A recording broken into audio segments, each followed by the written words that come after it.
രാജ്യതലസ്ഥാനത്തെ നടുക്കിയുണ്ടായ സ്ഫോടനത്തിൽ മരിച്ചവരുടെ എണ്ണം 11ആയി.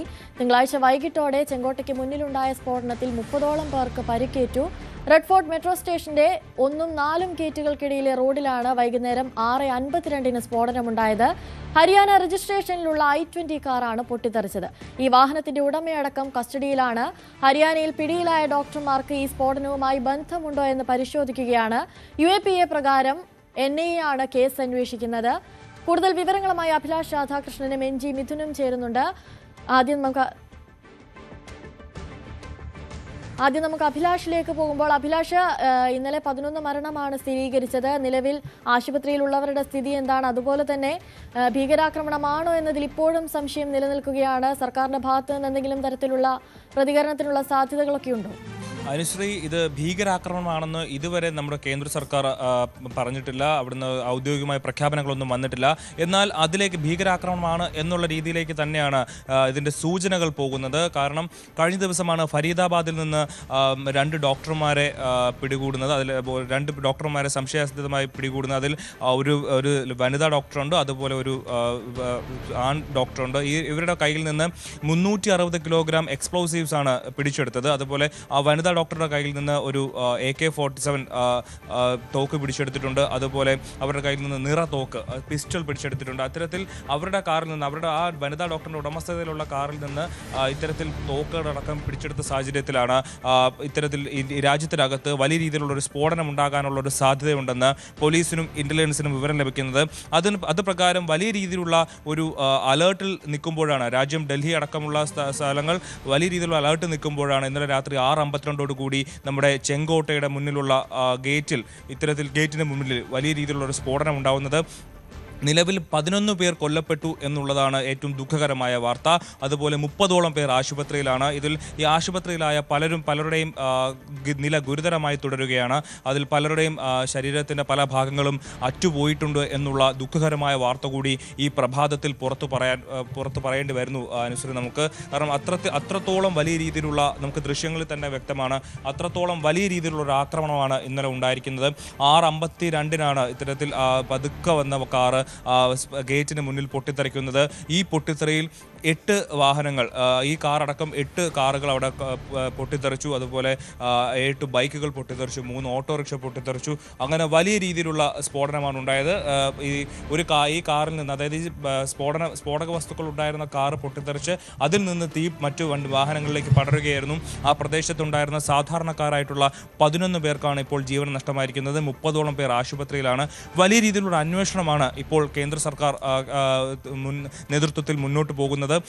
NIA ഉണ്ട്, ഡൽഹി പോലീസുണ്ട്. ഇതിൻ്റെ പിന്നിൽ ആരാണെന്നുള്ള കാര്യത്തിൽ ഏറെക്കുറെ ഒരു സൂചന ലഭിച്ചു എന്നുള്ളതാണ് ഈ മണിക്കൂറിലെ ഏറ്റവും പ്രധാനപ്പെട്ട വിവരം. അതായത് ഇന്നലെ ഫരീദാബാദിൽ അറസ്റ്റിലായ ഡോക്ടർ മുഹമ്മദ് ഷാക്കിൽ, അതുപോലെ വനിതാ ഡോക്ടർ, ഇവർക്കൊപ്പം പിടിയിലാവേണ്ട, അല്ലെങ്കിൽ ഇവർക്കൊപ്പം ഉണ്ടായിരുന്നു എന്ന് കരുതുന്ന ഡോക്ടർ മുഹമ്മദ് ഉമർ എന്ന് പറയുന്ന ആളുണ്ട്. ഇയാളും ഈ ഫരീദാബാദിൽ ഇവർക്കൊപ്പം ഉണ്ടായിരുന്നു എന്നാണ് കരുതപ്പെടുന്നത്. അയാളെ അന്വേഷിക്കുന്നതിനിടയിലാണ് ഇത്തരത്തിൽ ഈ ഒരു കാറിലൊരു ബോംബ് സ്ഫോടനം ഉണ്ടാകുന്നത്. അതിനുശേഷം പുറത്തു വന്ന ചില CCTV ദൃശ്യങ്ങളിൽ ഈ ഡോക്ടർ ഉമർ മുഹമ്മദ് ആണെന്ന് കരുതുന്ന ഒരു ചിത്രം നമുക്ക് ലഭിച്ചിട്ടുണ്ട്. ആ CCTV ദൃശ്യങ്ങൾ നമുക്ക് ലഭിച്ചിട്ടുണ്ട്. അങ്ങനെയാണെങ്കിൽ ഇത്തരത്തിൽ ഈ 2 ഡോക്ടർമാരുടെ ഒപ്പം ഉണ്ടായിരുന്ന ഡോക്ടർ ഉമർ മുഹമ്മദാണ് ഈ കാറിൽ ഉണ്ടായിരുന്നതെങ്കിൽ, ഈ പൊട്ടിത്തെറിച്ച കാറിൽ ഉണ്ടായിരുന്നതെങ്കിൽ അതൊരു ചാവേറാക്രമണമാണ് എന്നുള്ള കാര്യത്തിൽ നമുക്ക് ഏറെക്കുറെ ഉറപ്പാക്കാം. അങ്ങനെയാണെങ്കിൽ ഇത്തരത്തിൽ ഈ ഡോക്ടർ മുഹമ്മദ് ഷാക്കിൽ അടക്കമുള്ള ആളുകളുമായുള്ള അന്വേഷണത്തിൽ ഇതുമായി ബന്ധപ്പെട്ട് ഈ സ്ഫോടനത്തിന് പിന്നിൽ ആരാണെന്നുള്ള കാര്യം കൂടുതൽ വ്യക്തമാകും എന്നുള്ളതാണ് ഈ മണിക്കൂറിലെ നിർണായക വിവരം. അതായത് ഈ ഡോക്ടർമാരുടെ സംഘം പ്ലാൻ ചെയ്ത ഒരു രാജ്യത്ത് നടത്തിയ ഒരു സ്ഫോടനം, ഒരു തീവ്രവാദ അല്ലെങ്കിൽ ഭീകരവാദ സ്ഫോടനമാണ് ഇന്നലെ ഡൽഹിയിൽ ചെങ്കോട്ടയിൽ ഉണ്ടായത് എന്ന് നമുക്ക് അനുമാനിക്കാം. എന്നാൽ നിലവിൽ അത്തരത്തിൽ ഒരു ഔദ്യോഗികമായ പ്രഖ്യാപനങ്ങളും കേന്ദ്ര സർക്കാരിൻ്റെ ഭാഗത്തുനിന്ന് ഉണ്ടാവാത്ത സാഹചര്യത്തിൽ നമുക്ക് അത്തരം പ്രഖ്യാപനങ്ങളിലേക്ക് നമുക്ക് പോകാൻ കഴിയില്ല. എന്നാൽ അതിൻ്റെ സൂചനകളുണ്ട്. കാരണം ഈ കേസ് ഒരു സാധാരണ ഡൽഹിയിൽ CNG കാറുകൾ സാധാരണ പൊട്ടിത്തെറിക്കാറുണ്ട്, അത്തരത്തിൽ ഉള്ള അപകടങ്ങൾ ഉണ്ടാകാറുണ്ട്. എന്നാൽ അപ്പോഴൊക്കെ സാധാരണയായിട്ടുള്ള കേസ് അന്വേഷണം അത് നടത്തി അത് മുന്നോട്ട് വിടുകയാണ് പതിവ്. പക്ഷേ ഇത്തവണ UAPA കേസാണ് രജിസ്റ്റർ ചെയ്തിരിക്കുന്നത്. മാത്രമല്ല NIA ഈ വിഷയത്തിൽ ഇടപെട്ടിട്ടുണ്ട്. NIAയുടെ അന്വേഷണം നടക്കുന്നുണ്ട്. ഇന്നലെ രാത്രി തന്നെ NIA ടീം അവിടെ എത്തി, റെഡ് ഫോർട്ടിലെത്തി ഈ മേഖല മുഴുവൻ അന്വേഷിക്കുകയും ഫോറൻസിക് ആയിട്ടുള്ള തെളിവുകളെല്ലാം ശേഖരിച്ച് കൊണ്ടുപോവുകയും ചെയ്തു. അപ്പോൾ തന്നെ നമുക്ക് ഒരു സൂചന ലഭിച്ചിരുന്നു. അതായത് ഇത്തരത്തിൽ ഇതൊരു സാധാരണ ഒരു വാഹന അപകടമല്ല, ഇത് മറിച്ച് ഇതിന് പിന്നിൽ മറ്റ് ചില ഗൂഢാലോചനകളുണ്ട് എന്നുള്ള കാര്യം നമുക്ക് വെളിവാകുന്നത്. നമുക്കറിയാം ഇന്ന് ഈ IED ആണ് പൊട്ടിത്തെറിച്ചത് എന്നുള്ളതാണ് ഏറ്റവും ആദ്യത്തെ ഇപ്പോൾ ലഭിക്കുന്ന വിവരം. അതായത് ഇംപ്രവൈസ്ഡ് എക്സ്പ്ലോസീവ് ഡിവൈസ്. ഇത് വീട്ടിൽ നിന്ന് തന്നെ ഒരാൾക്ക് ഉണ്ടാക്കാൻ കഴിയുന്ന അതിൻ്റെ വലുപ്പം നോക്കി അവർക്ക് വീട്ടിൽ നിന്ന് തന്നെ ഉണ്ടാക്കി ഉപയോഗിക്കാവുന്ന സാധനമാണ് ഈ IED എന്ന് പറയുന്നത്. അപ്പോൾ ഇത് ഇത്തരത്തിൽ IED ഒക്കെ ഉപയോഗിക്കാൻ കഴിയുന്ന അല്ലെങ്കിൽ അതിനുവേണ്ടി ഉണ്ടാക്കുന്ന 360 കിലോ എക്സ്പ്ലോസീവ്സ് ആണ് ഇന്നലെ ഫരീദാബാദിൽ നിന്ന് പോലീസ് അറസ്റ്റ് ചെയ്തത്. അതിൽ 2563 കിലോ അമോണിയം നൈട്രേറ്റ് കണ്ടെടുത്തിരുന്നു. മുഹമ്മദ് ഷാക്കീൽ എന്ന് പറയുന്ന ഡോക്ടർ താമസിച്ചിരുന്ന ഫരീദാബാദിലെ വീട്ടിൽ നിന്ന്. ആ ഫരീദാബാദിലെ വീട്ടിലെ ഉടമസ്ഥനായിട്ടുള്ള പള്ളിയിലെ ഇമാമിനെ അടക്കം പോലീസ് ഇന്നലെ കസ്റ്റഡിയിൽ എടുത്തിരുന്നു. പിന്നാലെയാണ് ഈ മുഹമ്മദ് ഷാക്കീലുമായി ബന്ധമുണ്ടെന്ന് മനസ്സിലായ വനിതാ ഡോക്ടറിൻ്റെ വാഹനം പരിശോധിക്കുന്നത്.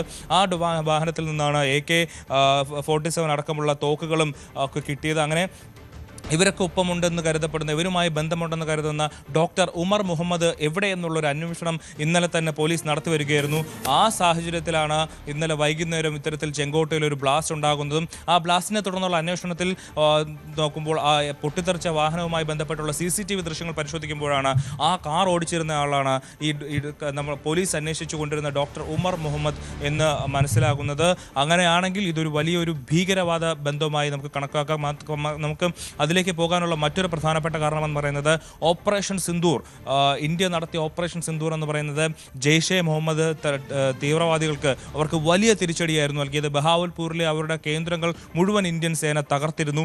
അതുപോലെ തന്നെ ഈ ലഷ്കർ കമാൻഡറായ സൈഫുള്ള സെയ്ഫിന്റെ ഭാഗത്ത് നിന്നുണ്ടായ പ്രകോപനപരമായ ഒരു വീഡിയോ അതിപ്പോൾ വലിയ രീതിയിൽ ചർച്ചയാവുകയാണ്. അതും കൂടുതൽ ഗൗരവമായി എടുക്കേണ്ടതെന്നാണ്. അയാൾ അതിൽ പറയുന്നത് ലഷ്കർ തലവൻ ഹാഫിസ് സെയ്ദ് അലസനായിരിക്കുകയില്ലെന്നും ബംഗ്ലാദേശിലൂടെ ഇന്ത്യയെ ആക്രമിക്കാൻ ഹാഫിസ് സെയ്ദ് ആസൂത്രണം നടത്തിക്കൊണ്ടിരിക്കുകയാണെന്നുമൊക്കെയാണ് വീഡിയോയിൽ പറയുന്ന കാര്യം. ഇതൊക്കെ കൂടി ചേർത്ത് വായിക്കുമ്പോൾ ഇത് ഒരു ഭീകരാക്രമണമാകാനുള്ള സാധ്യത നമുക്ക് തള്ളിക്കളയാനാകില്ലല്ലോ. ഒരിക്കലുമില്ല. അതിലേക്ക് തന്നെയാണ് അനുശ്രീ അന്വേഷണം പോകുന്നത്. കാരണം ഈ ഹാഫിസ് സയ്യിദ് എന്ന് പറയുന്നിട്ടുള്ള ലഷ്കർ-ഇ തയ്യബയുടെ സ്ഥാപകനായിട്ടുള്ള ലോകം ഭീകരവാദ പട്ടികയിൽ ഉൾപ്പെടുത്തിയ ഭീകരവാദിയായി പ്രഖ്യാപിച്ച ഹാഫിസ് സയ്യിദ് എന്ന് പറയുന്ന ഭീകരൻ, ആ ഭീകരൻ ബംഗ്ലാദേശിൽ ഇരുന്നു കൊണ്ട് ഇന്ത്യക്കെതിരെ, ഇന്ത്യയിൽ പുതിയ ഭീകരാക്രമണങ്ങൾ നടത്താൻ, ഇന്ത്യയിൽ വലിയ ഭീകരാക്രമണങ്ങൾ നടത്താൻ പദ്ധതിയിടുന്നുവെന്ന് ഈ ലഷ്കർ-ഇ തയ്യബയുടെ കമാൻഡറായിട്ടുള്ള സൈഫുള്ള സെയ്ഫ് ഇക്കഴിഞ്ഞ 30-ാം തീയതിയാണ് ഒരു വീഡിയോ സന്ദേശത്തിലൂടെ പങ്കുവച്ചത്. അതിനുശേഷം തന്നെ ഇന്ത്യയിൽ വലിയ രീതിയിലുള്ള അലേർട്ട് പ്രഖ്യാപിച്ചിരുന്നു. ഇപ്പോൾ ബംഗ്ലാദേശിൽ നിന്നുകൊണ്ട് അദ്ദേഹം ഈ ഭീകരൻ ഹാഫിസ് സെയ്ദ് എന്ന് പറയുന്ന ഭീകരൻ ഇന്ത്യയിൽ പലയിടങ്ങളിലും, ഡൽഹി അടക്കമുള്ള പലയിടങ്ങളിലും ഭീകരവാദ പ്രവർത്തനങ്ങൾ നടത്താൻ പദ്ധതിയിടുന്നു. ഇന്ത്യ അങ്ങനെ സന്തോഷമായി പോകുന്നത്, അങ്ങനെ മുന്നോട്ട് പോകാമെന്ന് കരുതണ്ട എന്നുള്ള രീതിയിൽ വലിയ രീതിയിലുള്ള ഒരു ഭീഷണി തന്നെ, ഒരു മുന്നറിയിപ്പ് തന്നെ നൽകിയിരുന്നു. അതിന് പിന്നാലെ രാജ്യത്തെ ഇൻഫ്ലുവൻസ് ഏജൻസികളെല്ലാം അതീവ സുരക്ഷയോടെ നോക്കിയിരിക്കുകയായിരുന്നു.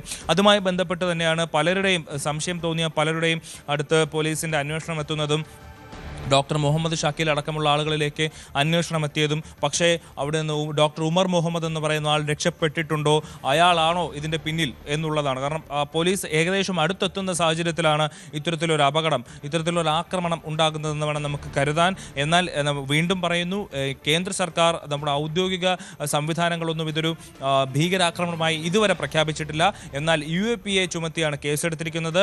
ഡൽഹി പോലീസും NIAയും അന്വേഷിക്കുന്നുണ്ട്. അതുമായി ബന്ധപ്പെട്ട് രാജ്യത്തിനകത്തും പുറത്തുമുള്ള ഭീകര സംഘടനകളുടെ ബന്ധം, ഇതിലെന്തെങ്കിലും ബന്ധമുണ്ടോ എന്നുള്ള കാര്യം അന്വേഷിച്ചു വരികയാണ്. ഈ I-20 കാർ, അതായത് ഈ പൊട്ടിത്തെറിച്ച I-20 കാർ പുൽവാമ സ്വദേശിയുടേതാണ്. പുൽവാമ സ്വദേശിയായിട്ടുള്ള മുഹമ്മദ് സൽമാനാണ് ഈ കാർ ആദ്യമായി വാങ്ങുന്നത്. അതിനുശേഷം 4 പേരുടെ കൈമറിഞ്ഞു. HR-26CE 7674 എന്ന് പറയുന്ന ഈ വാഹനം ഇന്നലെ ചെങ്കോട്ടയ്ക്ക് സമീപം 3 മണിക്കൂറാണ് നിർത്തിയിട്ടിരുന്നത്. അതിനുശേഷം 6:50 ഈ വാഹനം മെല്ലെ മൂവ് ചെയ്യുന്നു. അങ്ങനെ ഒരു സിഗ്നൽ നിൽക്കുന്ന സമയത്ത് ആ വാഹനം പൊട്ടിത്തെറിക്കുന്നു. അങ്ങനെയാണ് ഇതിൻ്റെ നമുക്ക് ലഭിക്കുന്ന വിവരം. അങ്ങനെയാണെങ്കിൽ ഈ മുഹമ്മദ് സൽമാൻ അടക്കമുള്ള ആൾക്കാർ, ജമ്മു സ്വദേശികളടക്കമുള്ള ആളുകൾ ഈ ഒരു സ്ഫോടനത്തിന് പിന്നിലുണ്ടോ, അവരുടെ പങ്ക് എന്താണ് എന്നുള്ള കാര്യങ്ങളൊക്കെ അന്വേഷണത്തിൽ വ്യക്തമാകും. നമുക്ക് ലഭിക്കുന്ന ഏറ്റവും പുതിയ വിവരപ്രകാരം കാശ്മീരിൽ ഇതുമായി ബന്ധപ്പെട്ട്, ഈ സ്ഫോടനവുമായി ബന്ധപ്പെട്ട് ഒരാൾ പോലീസിൻ്റെ കസ്റ്റഡിയിലുണ്ട് എന്നുള്ളതാണ് ഈ മണിക്കൂറിലെ ഏറ്റവും പ്രധാനപ്പെട്ട മറ്റൊരു വിവരം. അതായത് ഇതൊരു സാധാരണ ബോംബ് ബ്ലാസ്റ്റ് അല്ല, പകരം പല കണ്ണികൾ ഇതിൻ്റെ പിന്നിലുണ്ട് എന്ന് തന്നെയാണ്